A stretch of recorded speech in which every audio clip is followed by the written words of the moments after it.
নমস্কার বন্ধুরা, আজকে নিয়ে চলে এসেছি কণিকার ল্যাপটপ গল্পের বই থেকে। সঞ্চারী ভট্টাচার্যের লেখা। এই বইতে অনেকগুলি গল্প রয়েছে, তার মধ্যে থেকেই আমি একটি বেছে নিয়েছি, জর্জ সাহেবের পুরনো কুঠি প্রথম পর্ব। আশা করছি এই গল্পটিও আপনাদের খুব ভালো লাগবে। ভালো লাগলে চ্যানেলটির পাশে থাকবেন সাবস্ক্রাইব করে। তো চলুন আজকের গল্প শুরু করা যাক। জর্জ সাহেবের পুরনো কুঠি পর্ব 1। জব্বলপুর থেকে ফেরার পর কর্ণিকার মনটা ভালো ছিল না। জীবনটা সম্পূর্ণ নতুন দিকে বাঁক নিতে শুরু করেছিল। একটা একটা করে ভয়ঙ্কর সত্যিগুলো ওর চোখের সামনে বাস্তব হয়ে ধরা দিচ্ছিল। লেখিকা হিসেবে যথেষ্ট খ্যাতি অর্জন করে ফেললেও এই জীবনটা শেষ কোথায় ও জানতো না। রিভু পাশে থাকলেও ওর সাথে কাটানো মুহূর্তগুলোই তখন সব থেকে সুন্দর স্মৃতি হিসেবে মনের ফ্রেমে ধরা দিতে চায়। কর্ণিকা জানতো একদিন না একদিন ঠিকই সে রিভুকে নিজের মনে জমে থাকা সমস্ত কথা বলতে পারবে। বেশ কিছু ভয়ের স্মৃতি মনের মধ্যে নতুন করে আবর্তিত হতে থাকলো। ছোটবেলাকার কিছু কথা ওকে বারবার অভিযোগের ইঙ্গিতে দোষারোপ করে যাচ্ছিল। এগুলোকে পাশে সরিয়ে রেখে সামনের দিকে এগিয়ে চলার কাজটা কর্ণিকার কাছে বেশ কঠিন হয়ে পড়েছিল।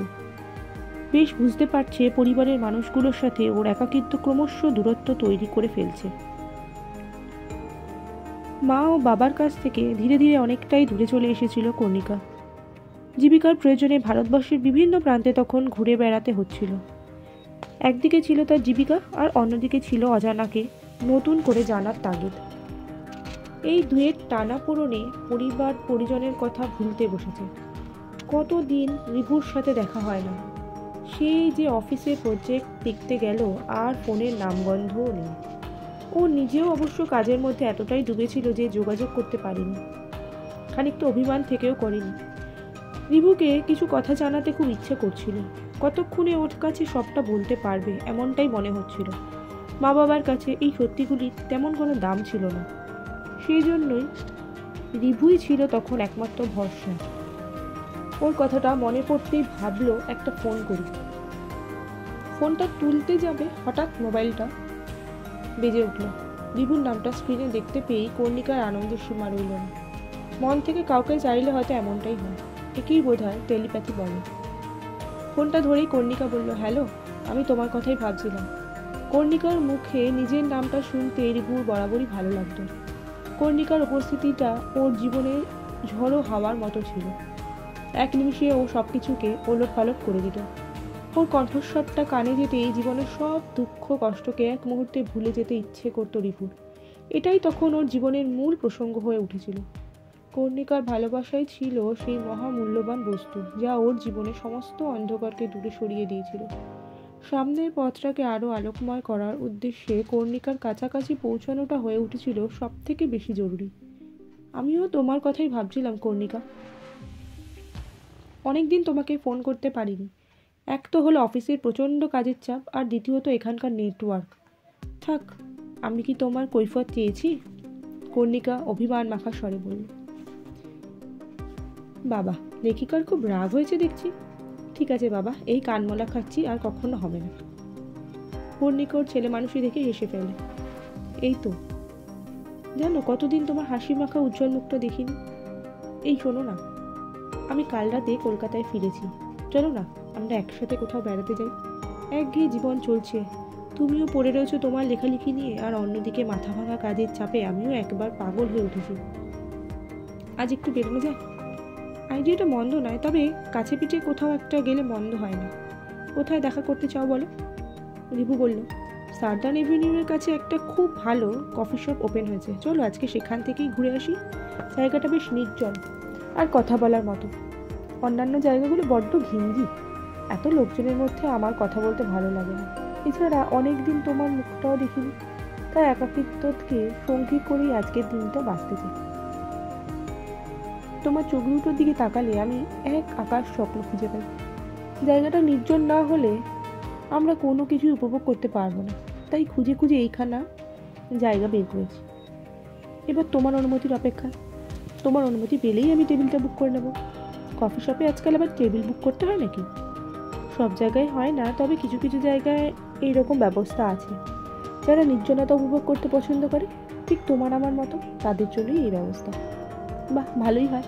ঠিক আছে, আজকে বিকেলেই তাহলে আমি পৌঁছে যাব। ঠিক 4:30-র সময় আমি তোমাকে বাড়ির সামনে থেকে পিক আপ করে নেব। তুমি রেডি হয়ে থেকো। বেশ, ঠিক আছে। কর্ণিকা সময় নষ্ট না করে হাতের কাজগুলো পরপর সেরে ফেলতে লাগলো।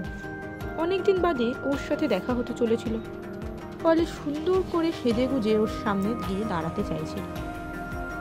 রিভু যখন ওর দিকে অবাক দৃষ্টিতে চেয়ে থাকতো, সেই অনুভূতিটা ব্যাখ্যা করার সাধ্য কণিকার কাছে ছিল না। মনটা ওই মুহূর্তটাকে পেতে চাইতো। মনে হতো বারবার এই মুহূর্ত ওর জীবনে ফিরে আসুক, যখন রিভু ওর দিকে এক দৃষ্টে তাকিয়ে থাকবে। কোনো কোলাহল নেই, কোনো প্রশ্ন উত্তর নেই, শুধু একরাশ ভালোবাসা জড়িয়ে থাকবে ওদের দুজনের মধ্যে। কর্ণিকা ভাবল ল্যাপটপটা সঙ্গেই রাখবে। রিভুকে ওর ছোটবেলার কিছু কালেকশনস দেখানোর ইচ্ছে জেগেছিল। পরিবারের কেউই এই বিষয়ে তেমন কিছু জানতো না। আসলে কর্ণিকা আদপে ছিল একজন প্রাইভেট পার্সন। নিজের জীবনের খুঁটিনাটি বিষয়গুলো ল্যাপটপের মধ্যে সংগ্রহ করে রেখে দিয়েছিল। ছোটবেলাকার স্মৃতিগুলোর ছবি তুলে সেগুলো ল্যাপটপের ফোল্ডারে সেভ করে রেখেছিল। রিভুর সাথে আলাপ হওয়ার পর থেকে একের পর এক ঝড় অতিক্রম করা ছাড়া আর কোনো উপায় খুঁজে পাচ্ছিল না কর্ণিকা। তাই ভাবলো ওই বিশেষ দিনটায় ছোটবেলাকার কিছু স্মৃতি রিভুর সঙ্গে শেয়ার করবে। মনের মধ্যে জমে থাকা সমস্ত প্রশ্নের উত্তরগুলো শুনে নেবে রিভুর কাছ থেকে। রিভুর পছন্দের রং ছিল নীল, তাই নীল রঙের একটা শার্ট আর সাদা রঙের একটা জিন্সের প্যান্ট আলমারি থেকে বের করে ভালো করে নেড়েচেড়ে দেখতে লাগলো কর্ণিকা। আয়নাটাকে সঙ্গী বানিয়ে রিভুর চোখ দুটোর কথা কল্পনা করতে লাগলো। ওকে একা একা আয়নার সাথে কথা বলতে দেখে হঠাৎ ওর মা জিজ্ঞাসা করলেন, এই তো শুনছিলাম তোর শরীর খারাপ, সারাটা দিন তো বিছানাতেই পড়ে রইলি, এখন আবার এত সেজেগুজে কোথায় যাওয়া হচ্ছে শুনি? মাকে সেই সময় এক্সপেক্ট করেনি কর্ণিকা। হঠাৎ করে ঘরের মধ্যে ঢুকে পড়েছে দেখে কিছুটা হকচকিত হয়ে গেল। না, আসলে একটা স্ক্রিপ্টের ব্যাপারে কথা বলতে যাব, একজন দেখা করতে আসবেন। থাক, আর মিথ্যা কথা বলতে হবে না কনি, মায়ের কাছে লজ্জা কি? আর তাছাড়া আমরা তো দুজনেই রিভুকে মেনেই নিয়েছি। ওর প্রতি তোর ভালোবাসার কথা আমরা সকলেই জানি।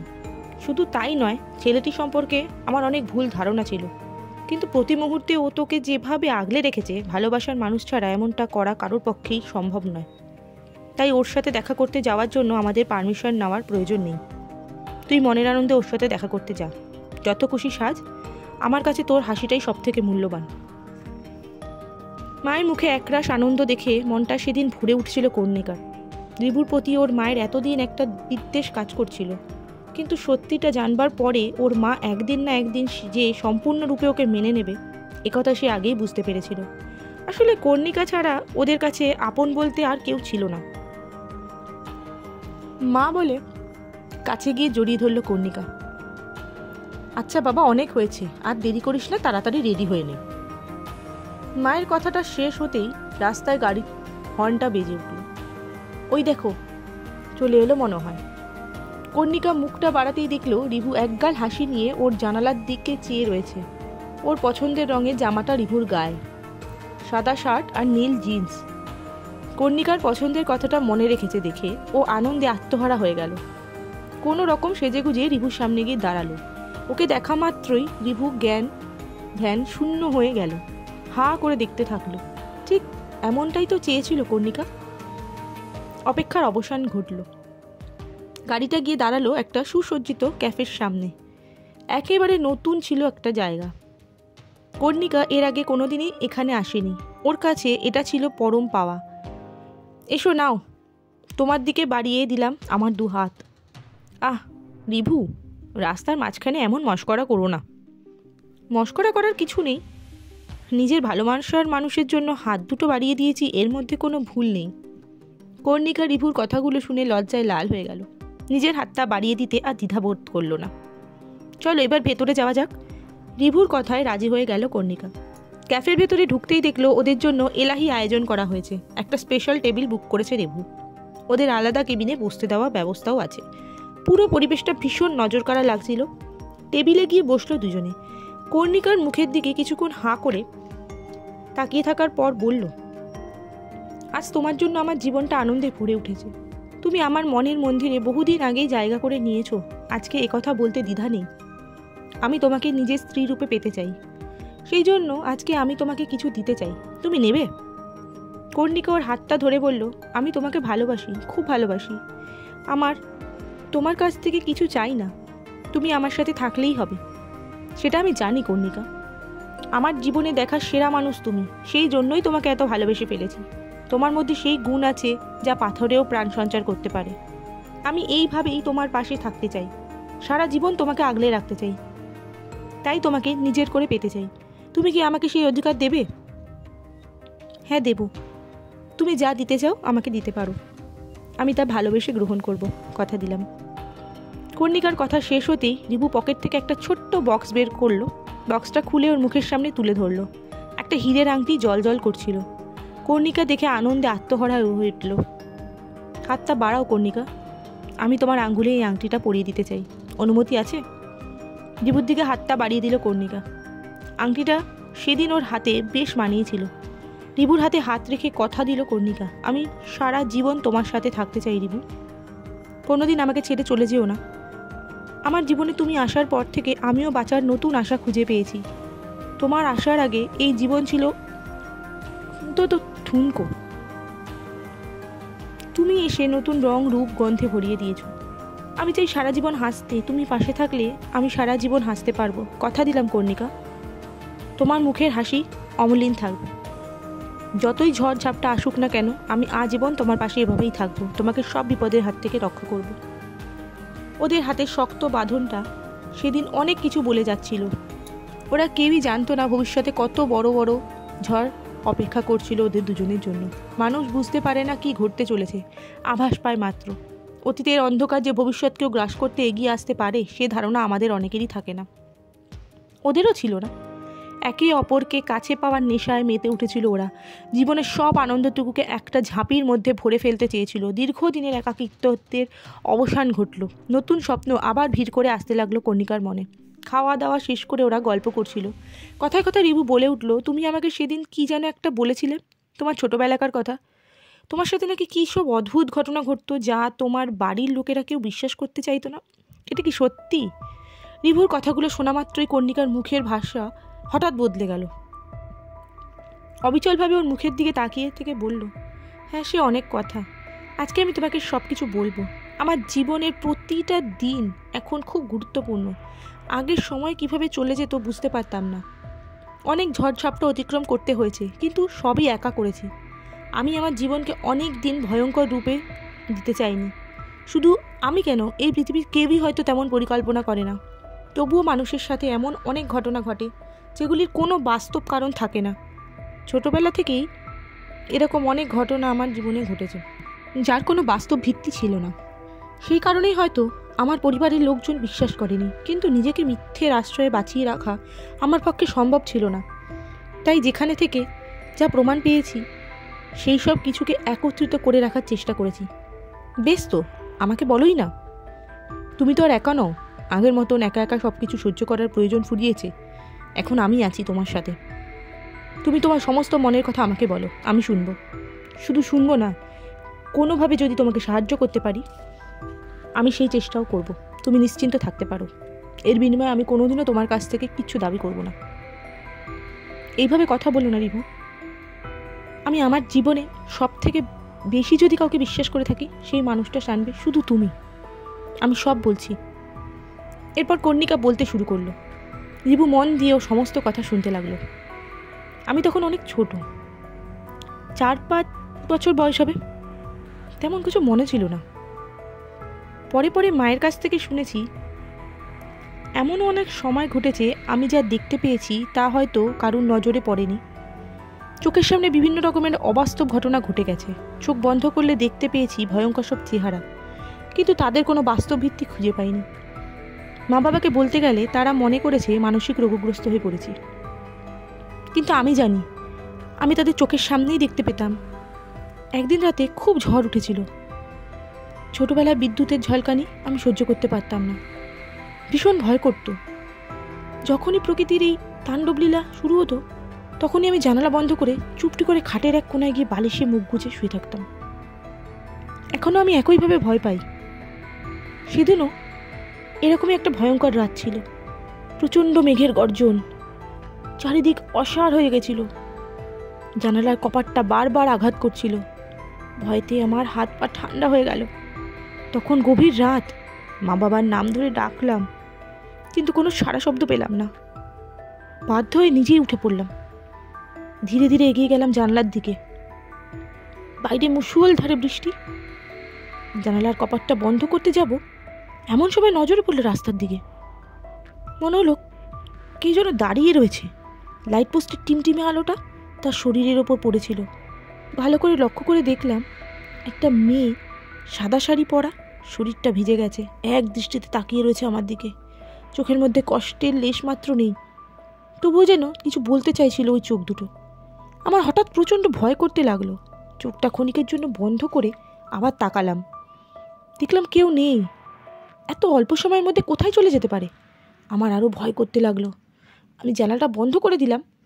পিছন দিকে তাকাতেই ভয়ে আটকে উঠলো আমার গোটা শরীর। ঘরের আলো নিভে গেল, চারিদিকে পরিবেশ ঠান্ডা থমথমে। খাটের দিকে এগোতেই দেখলাম একটা নারী মূর্তি দাঁড়িয়ে। তার সারা শরীর ভিজে, চুলগুলো মুখের সামনে ফেলা ছিল। আমার চোখের দিকে তাকাতেই সারা শরীর ঠান্ডা হয়ে গেল। দেখলাম সেই মেয়েটি দাঁড়িয়ে রয়েছে। রাস্তায় দাঁড়িয়ে যে আমার দিকে এক দৃষ্টিতে তাকিয়েছিল, সে তখন ছিল ঠিক আমার সামনে। সারা শরীরে এক বিন্দু রক্ত ছিল না। আমার দিকে এগিয়ে আসতে লাগলো সে। একটা সময় মুখ খুলল, আমি আর নেই কর্ণিকা। তোমার সাথে আমার মতশত সহস্র অতৃপ্ত আত্মার একদিন মুক্তির আশায় দেখা করতে আসবে। পারলে আমাকে মুক্তি দিও। আমার বাড়ির কেউ জানে না আমি আর নেই, শুধু তোমাকেই জানিয়ে গেলাম। তারপরেই আর চোখের সামনে কাউকে দেখতে পেলাম না। ঘরের আলোগুলো জ্বলে উঠলো। বাইরে তাকিয়ে দেখলাম বৃষ্টিটাও হঠাৎ থেমে গেছে। কি দেখলাম? কেন দেখলাম? কাকে দেখলাম? এইসব প্রশ্নের উত্তর সেদিন আমার কাছে ছিল না। ঘটনাটা ঘটার পরের দিন সকালে জানতে পারলাম আমাদের বাড়ি থেকে 2 বাড়ি পরে একটি মেয়ে আত্মহত্যা করে মারা গেছে। আমাদের সাথে তেমন পরিচয় ছিল না, তাই মেয়েটি আমি আগে কখনো দেখিনি। মা বাবা সকলে সেদিন দেখতে গেছিল, আমি ওদের পিছু পিছু গেছিলাম। বারবার মনে হচ্ছিল গতকাল রাতে দেখা সব কিছুই সত্যি। সামনে গিয়ে দাঁড়াতে দেখলাম সাদা কাপড়ে মোড়া একটা লাশ পড়ে। ওই মেয়েটির মৃতদেহ, যে রাতে আমার সাথে দেখা করতে এসেছিল। তার মা বাবা মেয়েটিকে জড়িয়ে ধরে খুব কাঁদছিল। ফ্যাকাশে মুখখানা দেখে আমার সারা শরীর অস্থির হতে লাগলো। ভাবতে পারলাম না এই ঘটনা সত্যি হতে পারে। তার আত্মা আমাকে দেখা দিয়েছিল। আমার চোখ পড়ল সামনের ঘরটার দিকে। সবাই তখন গভীর শোকাচ্ছন্ন। কাউকে কিছু না জানিয়ে আমি এগিয়ে যেতে লাগলাম। ঘরটা দেখে মনে হলো এটা ওই মেয়েটিরই। আজ আর বেঁচে নেই। বিছানার পাশে একটি ছোট্ট শিশি দেখতে পেলাম। শিশিটার পাশেই পেলাম একটা ডায়েরি। ডায়েরির পাতাগুলো দেখলাম আধপোড়া অবস্থায় রয়েছে। আমি ডায়েরিটা হাতে তুলে নিলাম। পড়ার ক্ষমতা ছিল না। বুকে করে নিয়ে বাইরে আসতেই দেখলাম পুলিশ এসে দাঁড়িয়েছে। পুলিশ বডিটা নিয়ে যাবে বলতে লাগলো। ওরা নাকি একটা ডায়েরি খুঁজছিল। মেয়েটির মা বাবা বারবার মিথ্যা কথা বলছিল যে তাদের কাছে কোনো ডায়েরি নেই। পুলিশ নাকি জানতে পেরেছিল মেয়েটির মৃত্যুর আগে তার উপরে হওয়া সমস্ত অত্যাচারের কথা একটি ডায়েরিতে লিখে গেছিল। মেয়েটির মৃত্যুর আগের দিন কেউ নাকি পুলিশ স্টেশনে ফোন করে সমস্ত কথা তাদের জানিয়েছিল। কণ্ঠটি নাকি কোনো মহিলারই ছিল। পুলিশ ভালো করে খোঁজ নিয়ে জেনেছিল সেটি একটি পাবলিক বুথ থেকে করা। বুথের মালিককে অনেক জিজ্ঞাসাবাদ করেও কে ফোন করতে এসেছিল পুলিশ তা জানতে পারেনি। কিন্তু তাদের বিশ্বাস ছিল যে ইনফরমেশন তাদের দেওয়া হয়েছে তার সঠিক। বাড়ির সকলের বাধা দেওয়া সত্ত্বেও পুলিশ তল্লাশির কাজ করতে শুরু করলো। ডায়েরিটা খুঁজে বের করার জন্য বাড়ির এক প্রান্ত থেকে অন্য প্রান্তে ছুটে গেল সকলে, কিন্তু ওরা কেউ জানতো না সেটা আমার কাছে রয়েছে। শেষ পর্যন্ত আমি সেই ডায়েরিটা পুলিশের হাতে তুলে দিয়েছিলাম। তাতে মৃত মেয়েটির ওপরে হওয়া সমস্ত অত্যাচারের কথা পরিষ্কারভাবে লেখা ছিল। বাড়ির লোকেরাই যে ওর ওপর নির্যাতন চালাতো সেই সব কথাও স্পষ্টভাবে ডায়েরিতে লিখে গেছিল। পুলিশ ওর বাড়ির লোকেদের গ্রেপ্তার করেছিল। পরে জানতে পারা যায় মৃত মেয়েটির সৎ মা তার উপরে নিদারুণ অত্যাচার চালাতেন, কিন্তু সেই কথা জেনেও ওর বাবা ওর মাকেই অন্যায়ভাবে সমর্থন করে যেত। সেই সব কষ্টের কথা মেয়েটি লিখে গেছিল তার নিজস্ব ডায়েরিতে। সেই জন্যই বাড়ির লোকেরা তথ্য প্রমাণটা আগুনে জ্বালিয়ে দিতে চেয়েছিল, কিন্তু মেয়েটি সেটা হতে দেয়নি। তাই আমাকে সে নির্বাচন করেছিল তার এই কাজটা রূপ দেওয়ার জন্য। আমি না থাকলে সেদিন এই সত্যি কারোর সামনে আসতে পারতো না। পুলিশ ডেড বডিটাকে তুলে নিয়ে গেল, সঙ্গে গ্রেপ্তার করলো ওই বাবাকে। পুলিশ আমার কাছে এসে ধন্যবাদ দিয়ে গেছিল, কিন্তু বিশ্বাস করো রিবু, আমি কি করলাম, কেনই বা করলাম, আর কে আমাকে দিয়ে এগুলো করালো আমি আজ অবধি বুঝতে পারিনি। এরপর সেই মৃত মেয়েটির আত্মা আর কোনো দিন আমার সাথে দেখা করতে আসেনি। আমি কোনো দিন স্বপ্নেও আর তাকে দেখতে পাইনি। কিন্তু এখানেই শেষ নয়, এরপর থেকে এরকম আরও অনেক ঘটনা আমার চোখের সামনে আসতে থাকে। কোনো ঘটনার মূল কেন্দ্রীভূত চরিত্র না হলেও কীভাবে সেই ঘটনার সাথে ওতপ্রোতভাবে জড়িয়ে যেতাম আমি নিজেও জানি না। আজও আমার সাথে এমন সব ঘটনা ঘটতেই চলেছে। পরিস্থিতি বদলে গেছে, এখন আমি যা স্বপ্নে দেখি সেটাই আমার সামনে বাস্তব হয়ে ধরা দিতে হয়। ছোটোবেলায় সমস্ত ঘটনার কারণ জানতে চেয়েছিলাম, কিন্তু আমার মা বাবা কোনোদিনও মুখ খোলেননি।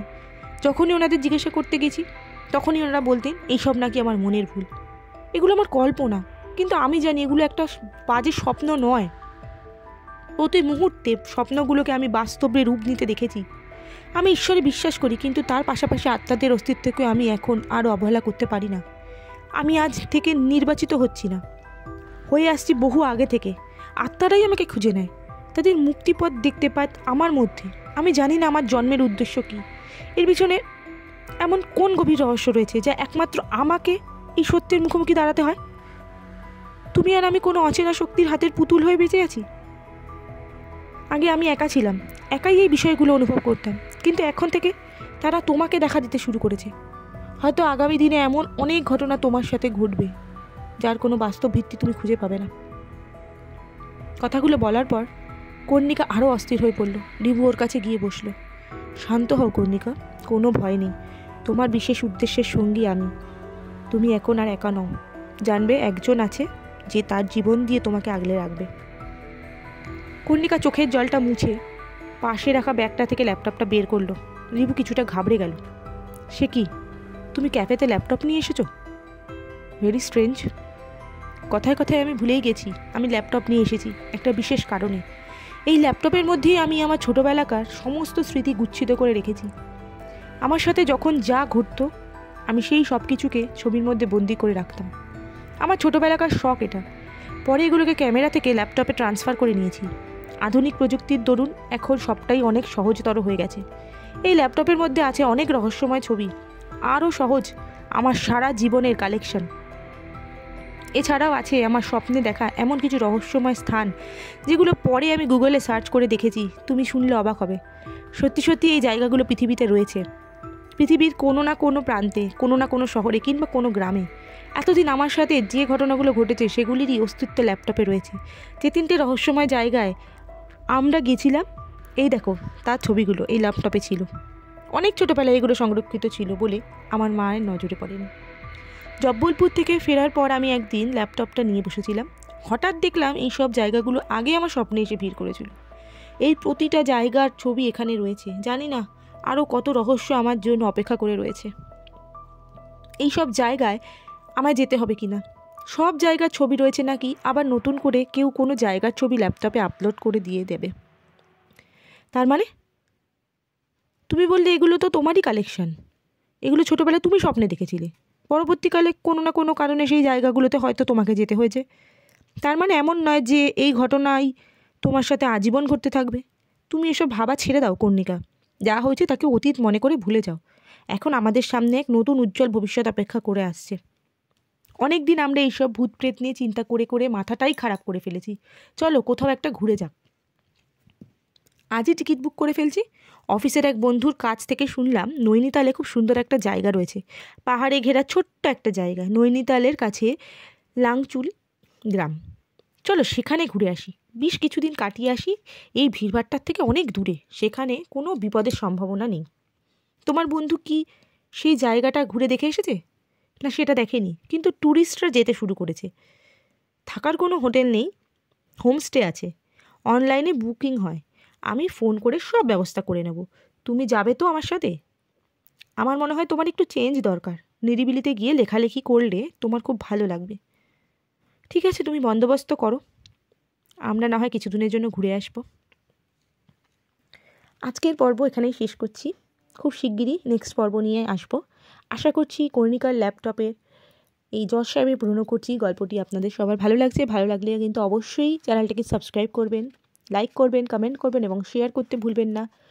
চলুন আজকের মতন টাটা, সবাই ভালো থাকবেন, সুস্থ থাকবেন। খুব শিগগিরই এর দ্বিতীয় পর্ব নিয়ে আপনাদের সামনে হাজির হচ্ছি।